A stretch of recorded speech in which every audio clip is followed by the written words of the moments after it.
Hello everyone, welcome to my channel Telecast TV. I'm Miracle Angala.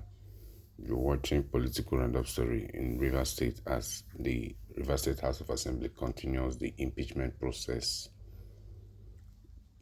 Also, Bolaji Abdullahi, ADC spokesperson, speak about tension in the political party as how ADC plots an agenda to unseat President Bola Ahmed Tinubu come 2027 presidential election, the strategies they have put in place. Endeavor to watch, like, subscribe, comment and share your thoughts. Don't miss trending videos. You have it. You've been served with your political roundup stories. Let me take you to Rivers State and recap for you all you need to know as far as the politics of the impeachment proceedings on Governor Fubara and his deputy is concerned. So we've got some update on some of the breaking news that came in earlier.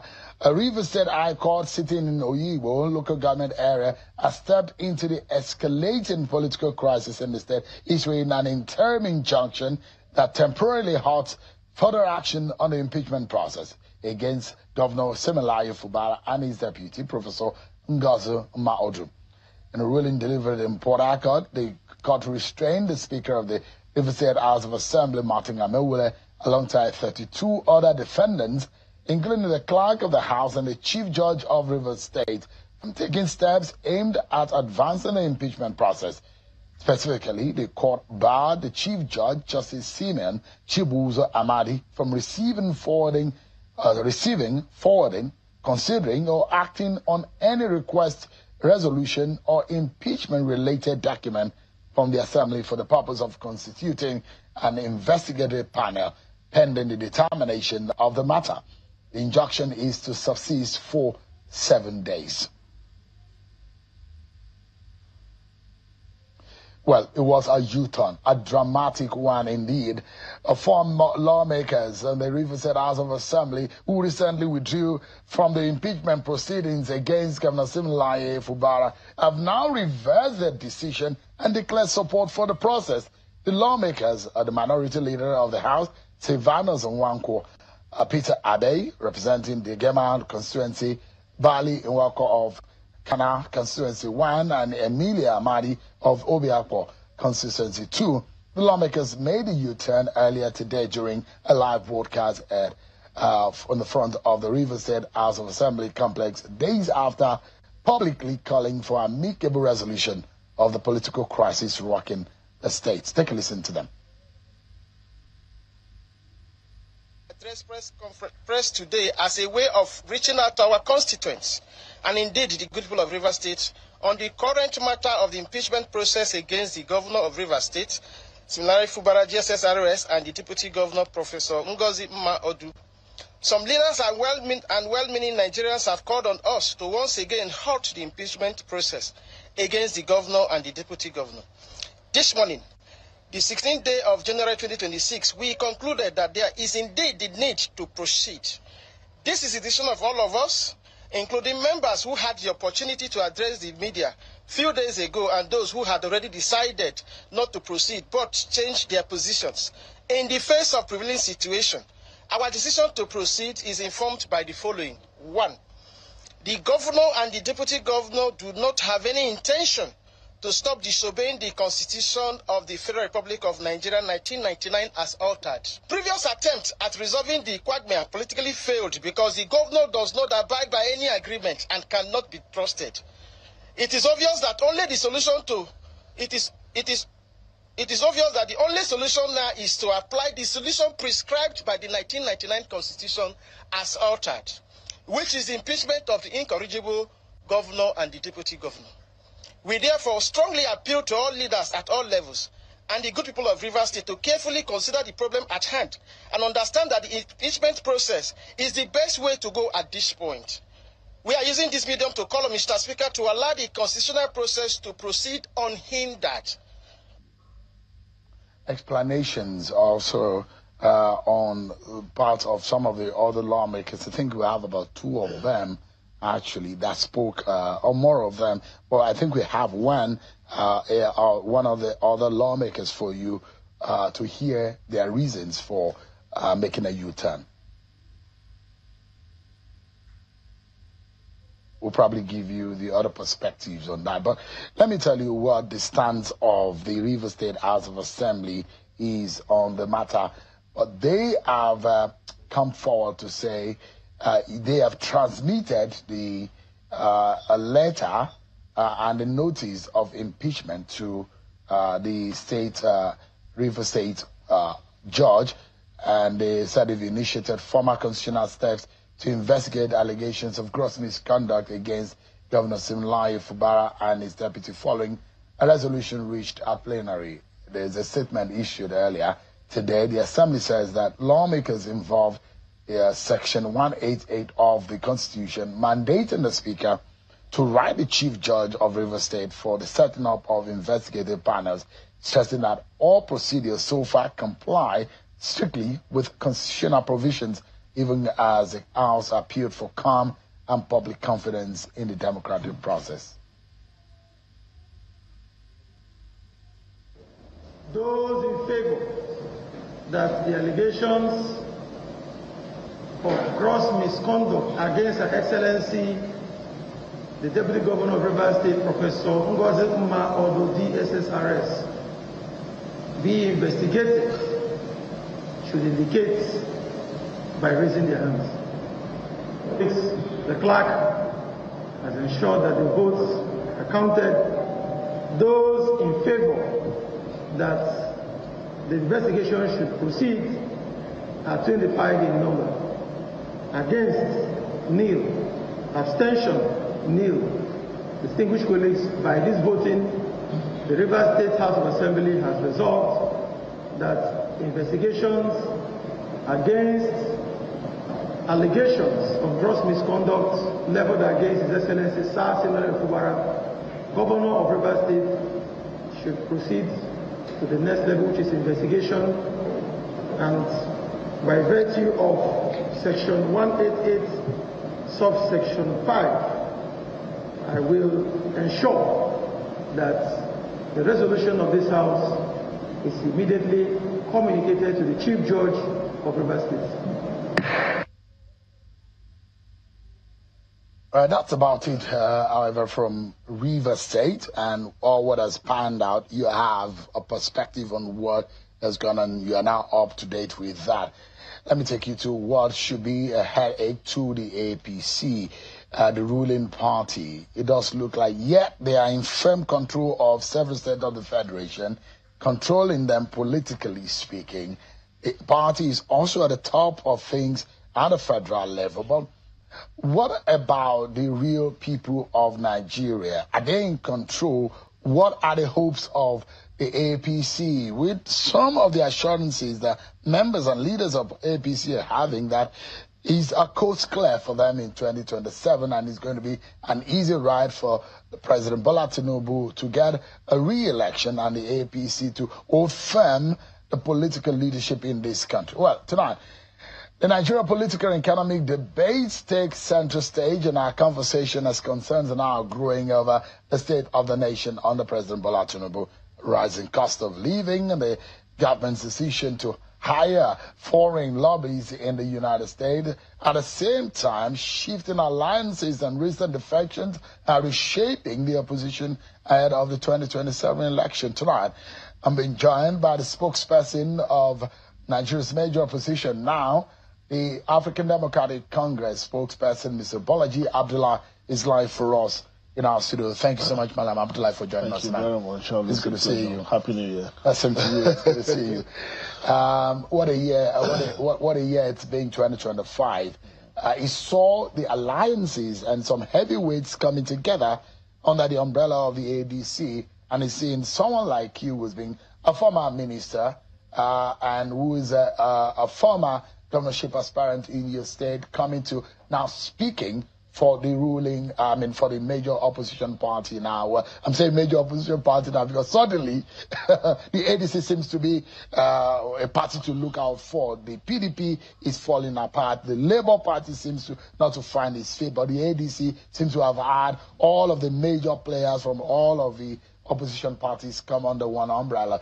But in all of this, we've seen Dele Momodu also, interestingly, from Benin City, declared his, and you saw, interestingly, perhaps the first national chairman of the APC, Chief John Odege Yegon, receiving Dele Momodu in the ADC, into the ADC. Interesting times indeed. But how do you summarize the year 2025? I'm looking forward to 2026. Well, thank you very much. 2025 was a very good year for us. It was a foundational year, as it were. When we started in July last year, in July of 2025, not many people thought we could go far. The ruling party itself dismissed us. They said, oh, these are just aggrieved people, and the coalition will collapse even before it had the chance to take off. And look at all the big men in their ranks. They're going to start fighting over who gets what.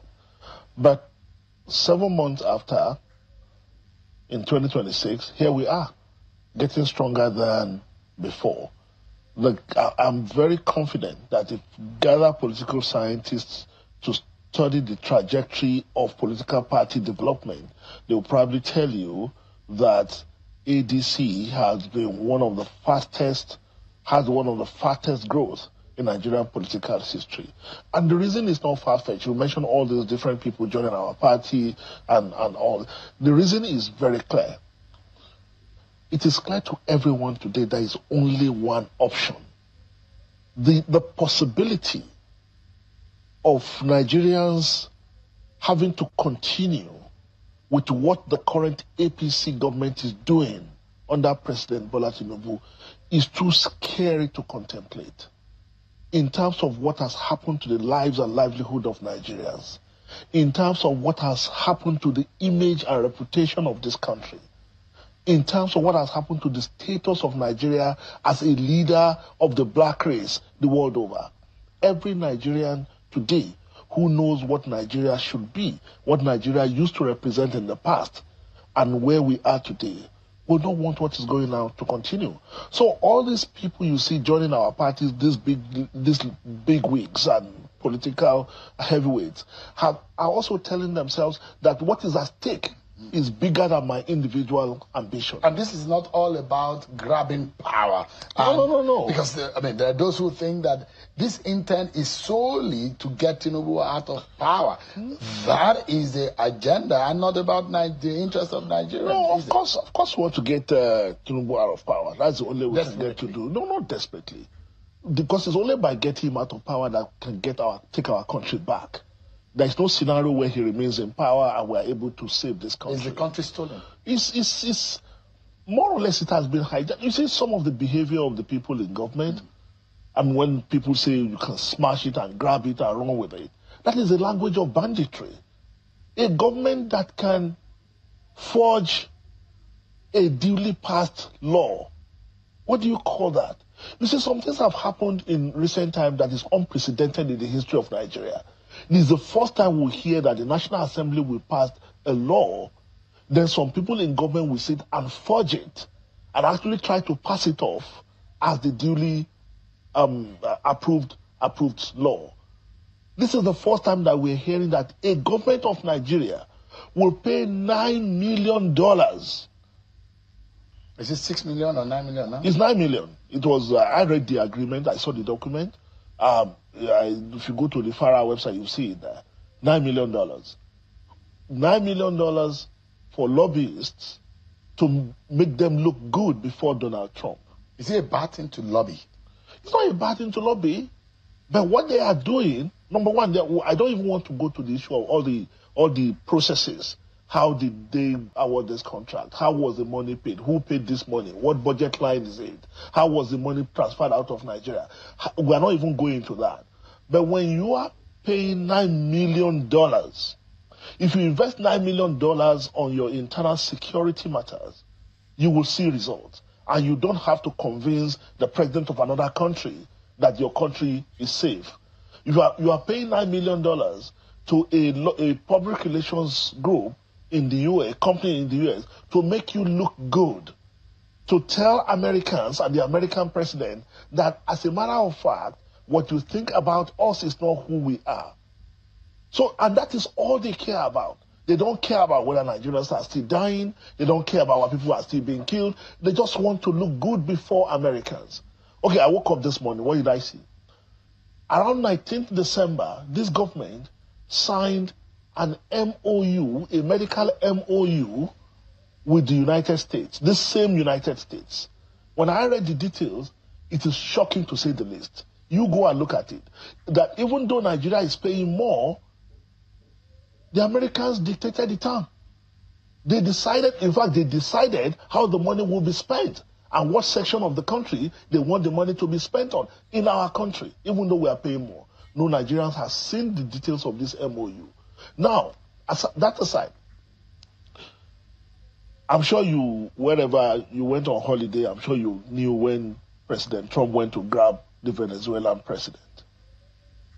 Nigeria, historically, were a non-aligned nation. That's what we call ourselves. But Nigeria, up to now, has said nothing.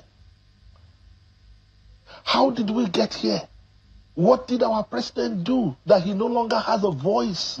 Is it not politically dangerous for Nigeria to have come out in that scenario? What is it dangerous? When Nigeria is being compared, Nigeria faced some kind of a threatening narrative from the Trump government, and those who are already comparing the Maduro government to the present government in terms of the treatment that the Trump could melt out because he has sent out different kind of threats. So is that I'm saying, is it diplomatically or politically?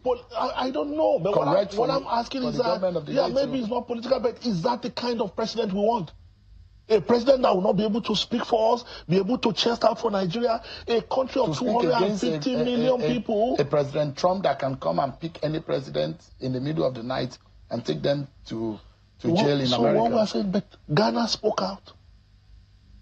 Ghana issued a statement to say, no, you can't do this. It's against international law.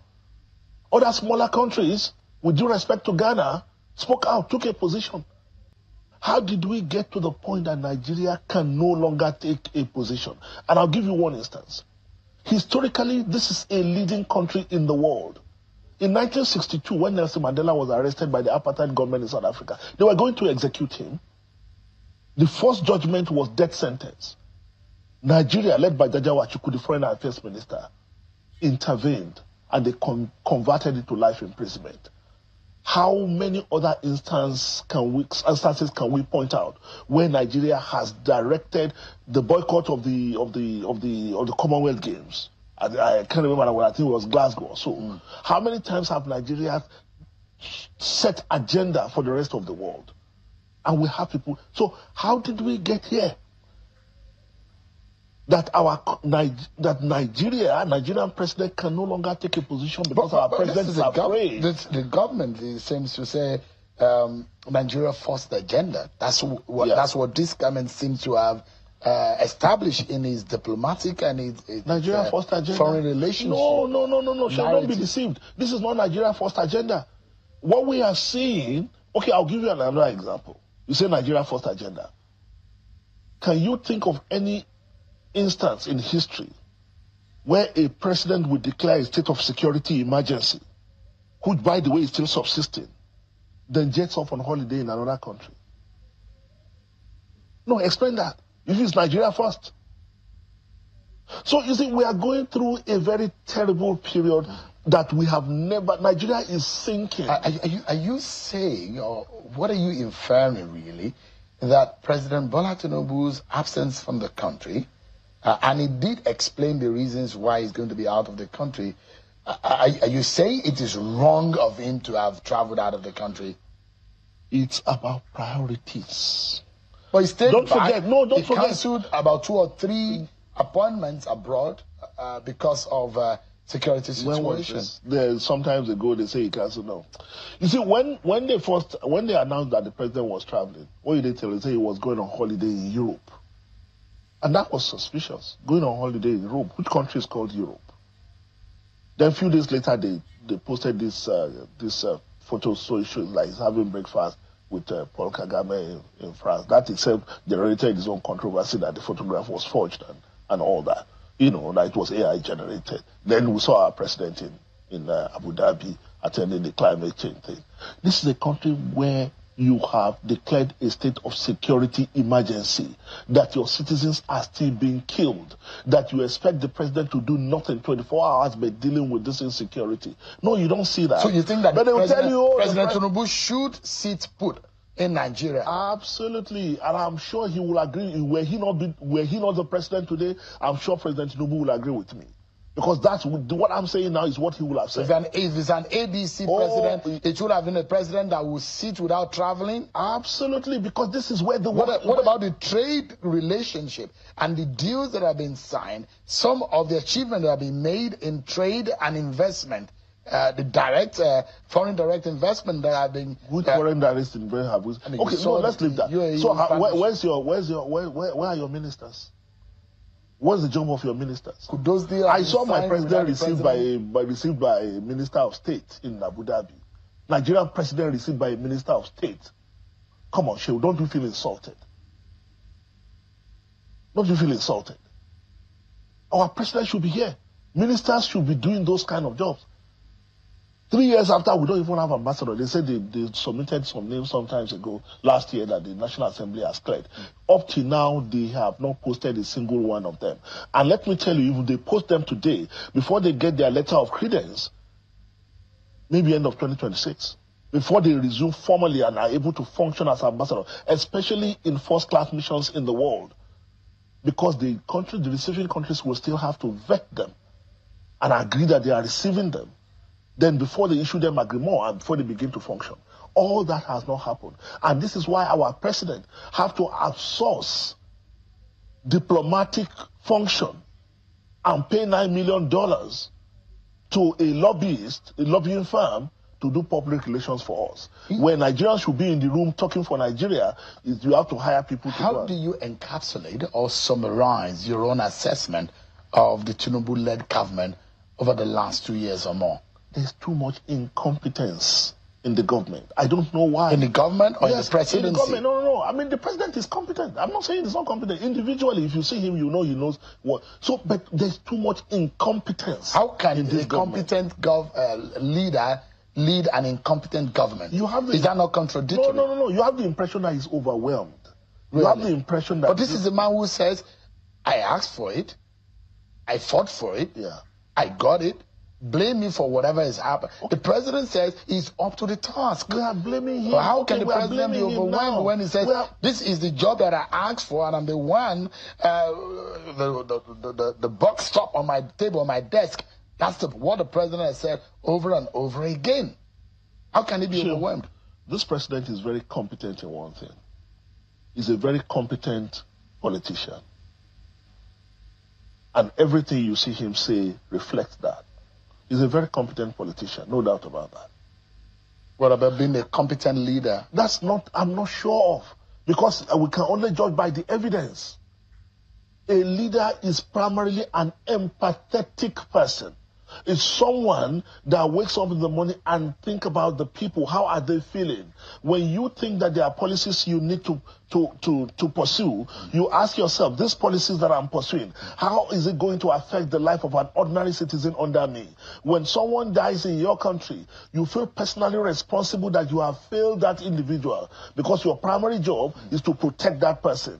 But we don't see that. But how do you describe We don't see that. Is our cup half full or half empty?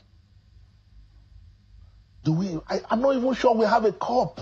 That's the point I'm making. The government says, look, that we have had a disastrous run. And they've agreed that they've had a disaster. They don't know in the past. Yeah. And they are coming on board to fix things, albeit a very difficult task of the revolutionary and reformist policy tendencies that they brought on board. And this is going to cause some immediate pains, which is going to be relieved after a time when these policies get into place. And you can see some very fantastic human beings like Wale Edun, the Minister of the Economy, you see, very erudite members of the cabinet that have a very strong profile, not only locally, but internationally, who are at the helm of affairs, people with integrity. But in all of this, the preaching that we've gotten from this government is that things might be tough, but it will get better. Are we being impatient with this government? They have 4 years. They have 4 years. The Constitution of Nigeria provides for a 4-year tenure. There's nothing that guarantees that you will get another 4 years. What the Constitution provides for is a 4-year tenure. So whatever you are not able to do in 4 years, then you have not done. And that is why we have institutions to carry on wherever you stop.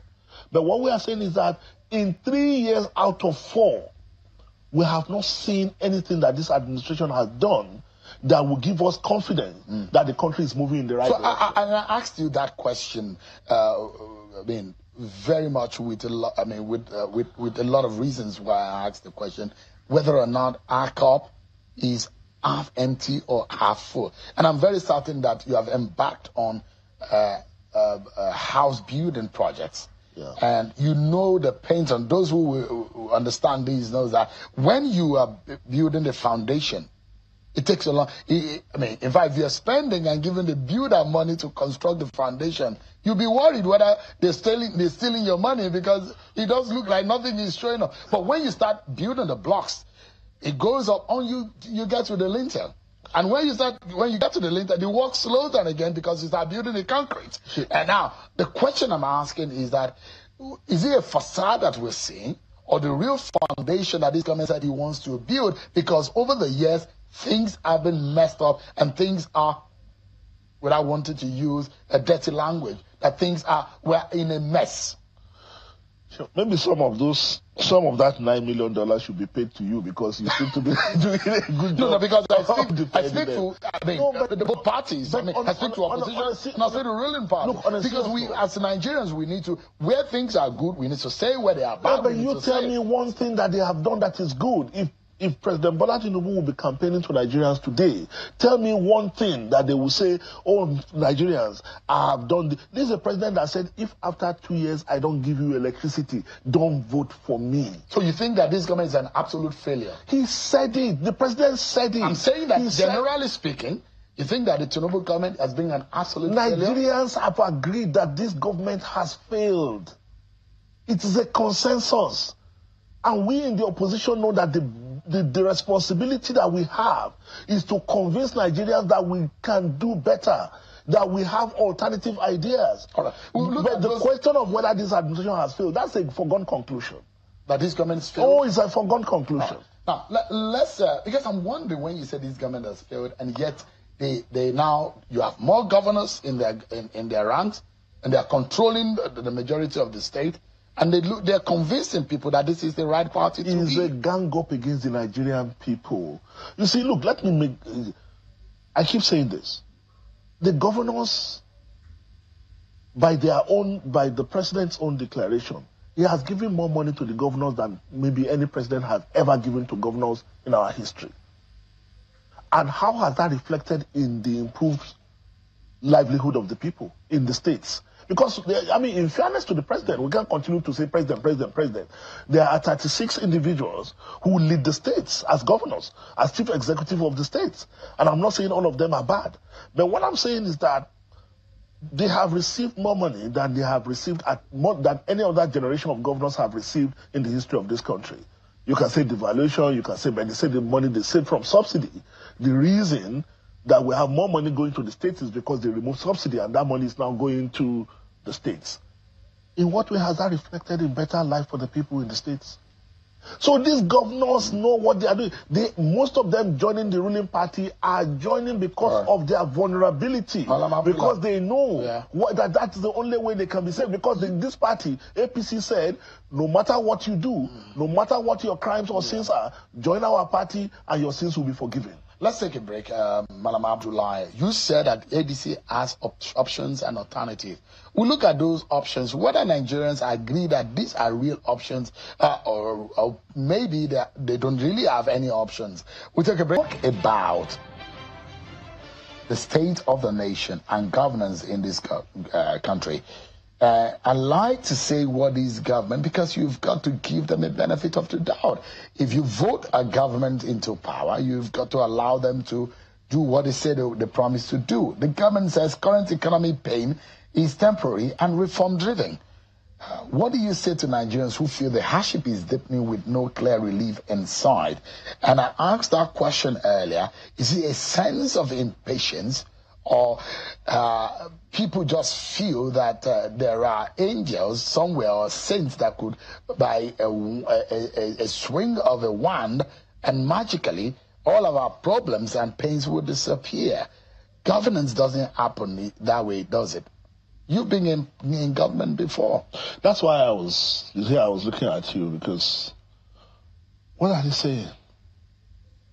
What are they saying? When you hear the government it's not rocket science. It's not rocket science. They asked for this job. What do I tell you? No, there's some of us who believe that governance is actually more than rocket science. You see, it is not. I'm glad you said some of us have been in government before, and I have run some of the most complicated sectors in this country: education, sports. Those are some of the most mind-bending sectors you can operate in, and all that. So, but what I'm saying is that when this president campaigned in 2023, he never said to Nigerians, "I will remove fuel subsidy." Correct me if I'm wrong. Then he came on board. At the swearing-in venue, he said subsidy is gone. The first question you ask yourself, how much of preparation, how much of assessment, how much of information did the president have access to before he could say he could make that kind of declaration? Look, I'm a public policy manager, and I know that any policy that you have no alternative to, or any advisor that is telling you there is no alternative to a particular policy action, then you should fire him or her. So if somebody told this president the only way to go is remove this subsidy at this time, the question I will be asking as president, okay, who does it affect? How do we mitigate the impact of that? Do we have sufficient time to do that? How long will it take before they begin to see the impact of the safety net that we are going to give? You see, these are the questions.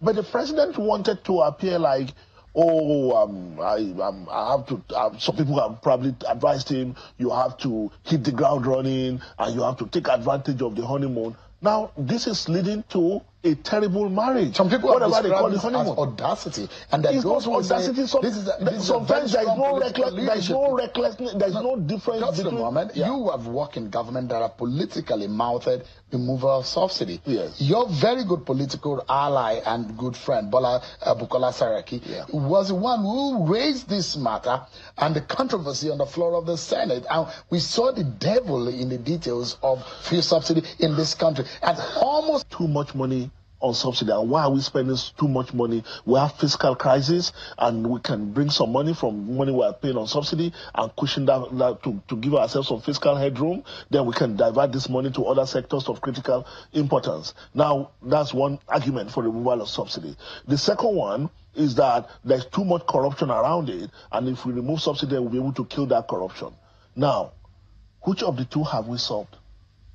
If the removal of subsidy that was supposed to give us the fiscal headroom that we need and give us more money to be able to direct it to other critical sectors have been done from day one, now where is the result? I was reading today that most Nigerians are dying today because they don't have access to diabetes drug. It has been priced out of the hands of the ordinary person.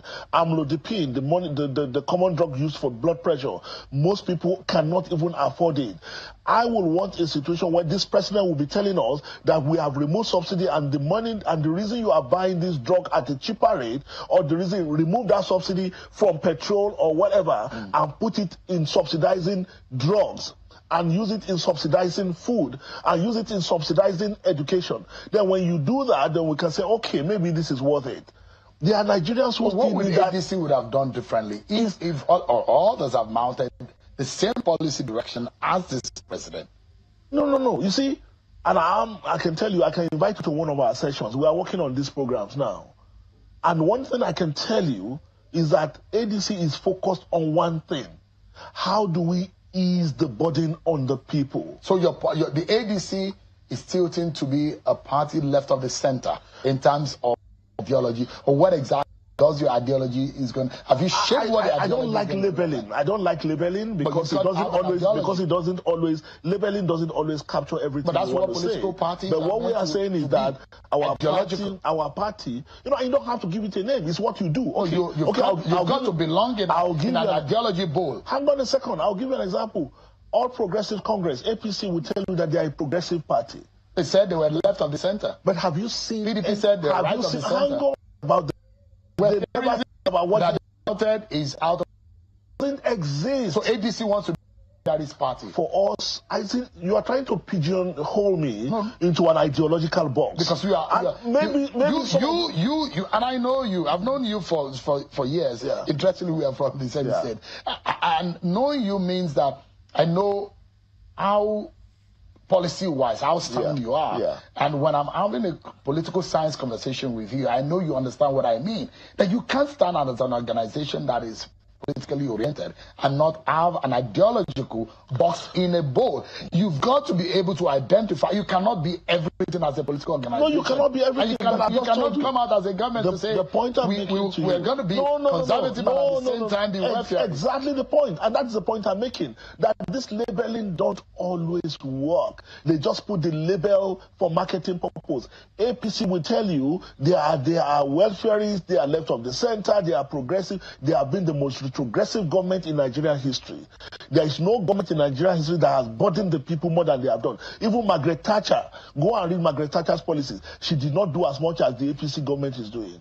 So what I'm saying is that African Democratic Congress is saying our priority, how do we ease the burden on the people? The suffering is too much.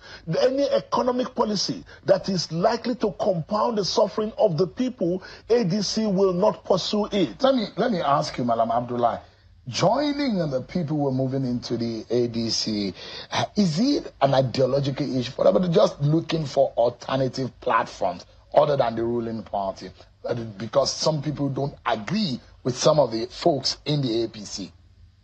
You know, you see, because it doesn't look like your party has an ideology. You see, and that's why I say I think if anybody is going there, because the only reason why political party members come together is because of the ideology, because they believe in one thing. I think you are overrating this ideological label. Because it's important. Unfortunately, we've not gotten solid and we've failed in building political structures because there are no ideology.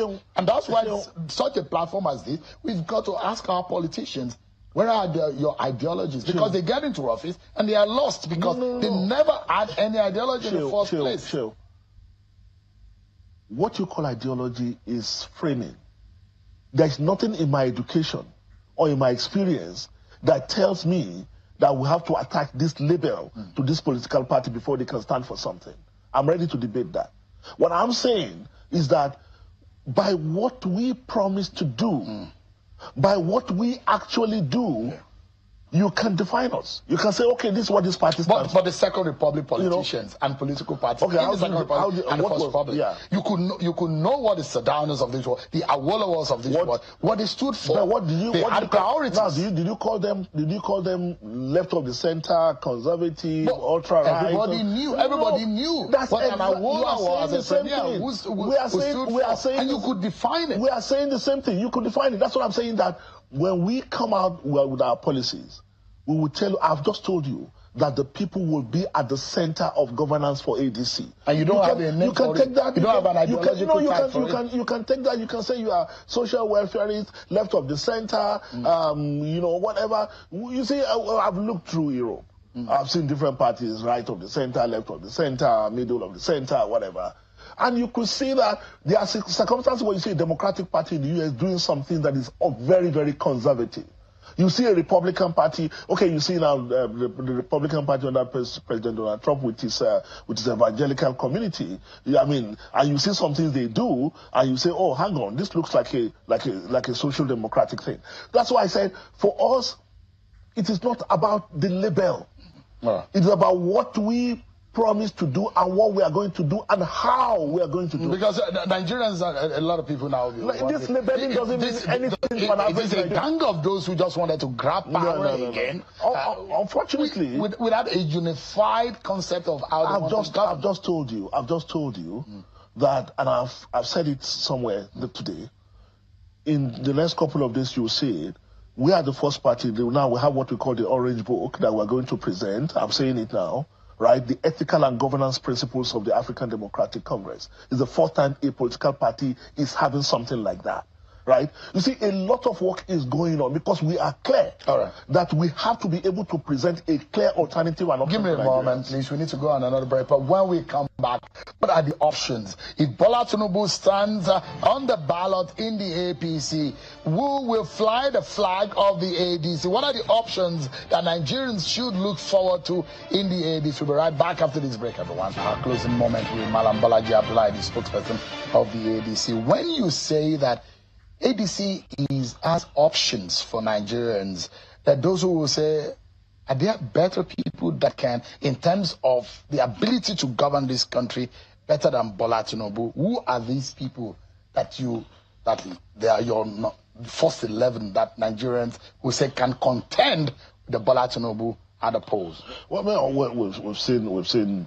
President Bola Tinubu, so there's no debate. The jury has closed on that, right? And what did they close on? That this administration has failed. And what we are saying is that I see all kind of adverts that they are putting out saying they have done this, they're counting numbers.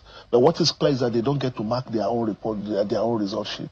Nigerians will mark it, and Nigerians have marked their script, and Nigerians have concluded that they have failed.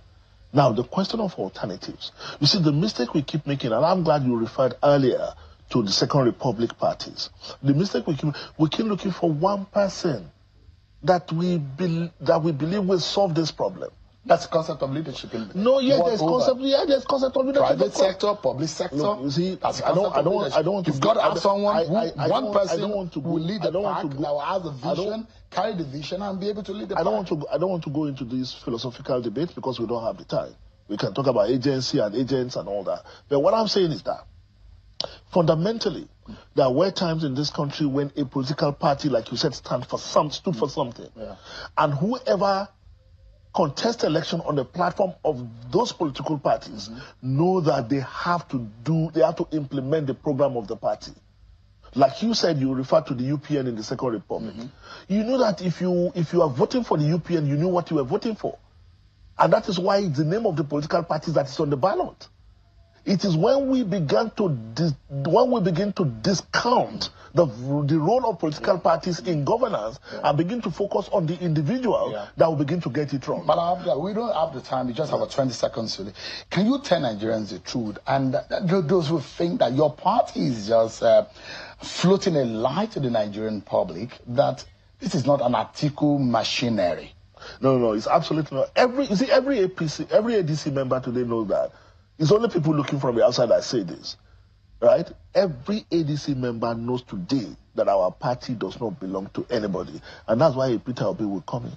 And that's why Rotimi Amechi is there. So those who say that's why other people... The ticket is for Atiku No, it is the ruling party spreading. You see, they're trying to second-guess us, trying to gaslight us. And I tell them to mind their business. In social, that's what it's called voyeurism. And voyeurism, peeping into the neighbor's bedroom. What is that? Who need that justify that? You see, it becomes a self-fulfilling prophecy. That's why I call it second guessing. If Atiku gets the ticket, he gets the ticket. It doesn't mean that, they were right all along. If Atiku gets the ticket, he gets the ticket. If somebody else gets the ticket, he gets it. But what I'm saying is that where we stand today, this ADC does not belong to anybody. We are not done yet, Malam Abdullah, but we are totally out of time. I wish you come back so that we can have other parts of the conversation. But thank you so much indeed, Malam Bolaji Abdullahi, who is the spokesperson of the African Democratic Congress. Well, that's our show for tonight. But the Sunday show looks to be a bumper one. We've got some interesting package for you. We'll see you on Sunday at 8 p.m. Thank you so much, everyone, for watching. I'm Sean Okimale. God bless Nigeria.